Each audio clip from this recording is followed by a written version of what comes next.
What's up? I'm your host Husto7 and this is the recap.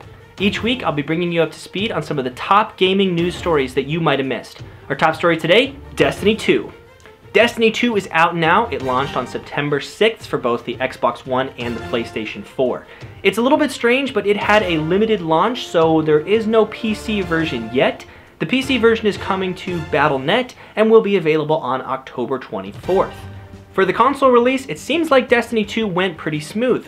Bungie had everything in a row, and in today's day and age, there can always be problems with error codes, servers going down, connectivity issues, but most people were reporting that they were able to get in around the global launch time of 9 Eastern on September 6th.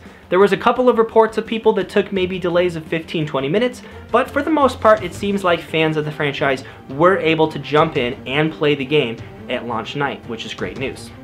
It's also worth noting for Destiny 2 that on its launch night, it had 1.5 million concurrent players across the PlayStation 4 and the Xbox One, which is no small feat. And on its launch window, it was the #1 viewed game on Twitch platform, which again is a pretty difficult thing to accomplish.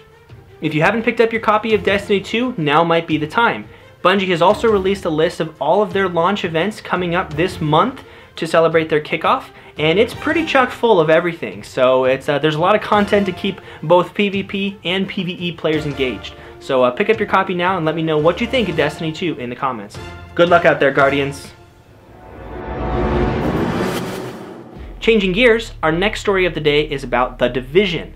Now, I did a couple of videos on my channel talking about some changes that were upcoming with the 1.8 update to The Division.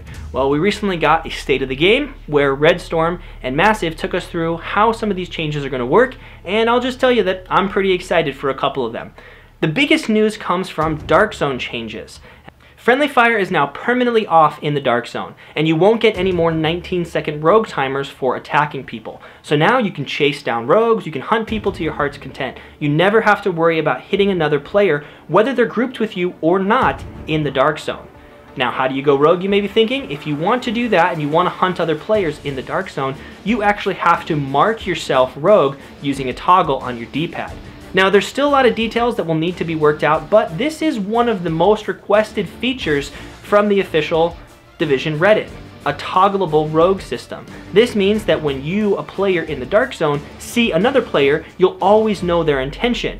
Are they going to attack you? Well, they'll have a rogue symbol above their head. If not, they won't, and they can't hurt you. There will be no more just kind of cheap ganking. There will be no more, 19-second rogue timers where everyone turns on you when you're just trying to help. So personally, I think that these are great changes coming to the Dark Zone. And for a lot of people, the Dark Zone is love it or hate it. And I'm thinking that this is going to bring some of those people who hate it back while not compromising a lot of the people that still love some of the gritty PvP that you get in the Dark Zone. You're still able to do that now, you just have to make your intentions a little bit more clear and not use some of these cheese strategies like ganking people when they're unsuspecting. It's not just the Dark Zone, there's also some changes coming to the open world. We're going to get 2 new areas on the west side pier, as well as a new mode that's similar to like a survival or a horror type mode, where you're also running into enemies from all of the different factions attacking you at once. New and improved AI is also coming with 1.8 and a dedicated PvP team deathmatch mode called Skirmish.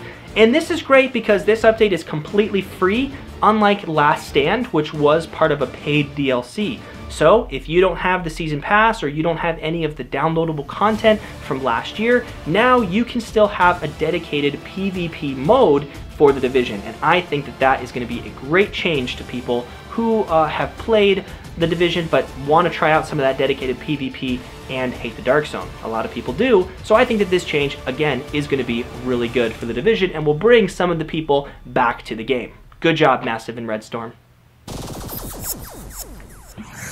The last story today is about the Call of Duty World War II Beta. The console beta concluded this week on Monday, and it was the 2nd week in a row for the PlayStation and the 1st week for the Xbox.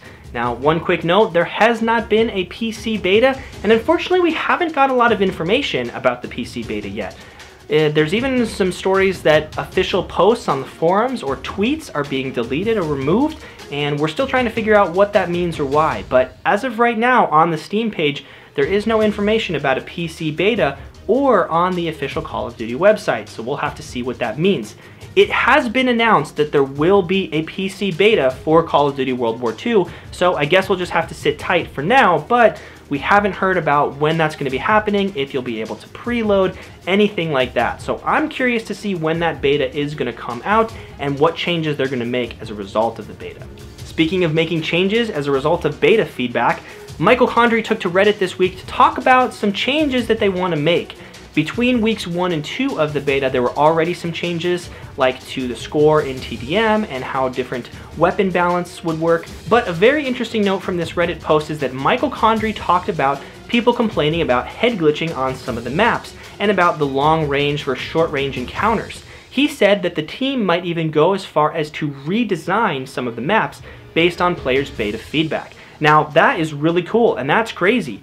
We've wanted for a long time a Call of Duty studio that really listens to the community feedback, that really listens to the fans, and if the studio is going as far as to redesign maps based on some of the community feedback, I think that that is going to be a good sign of a community and of a studio working together to make this game great. So we'll have to see how it comes with if there's another PC beta. We'll see what some of those changes, or we'll stay tuned and I'll give you an update about how things look, specifically map redesigns if they happen when the game launches later in November.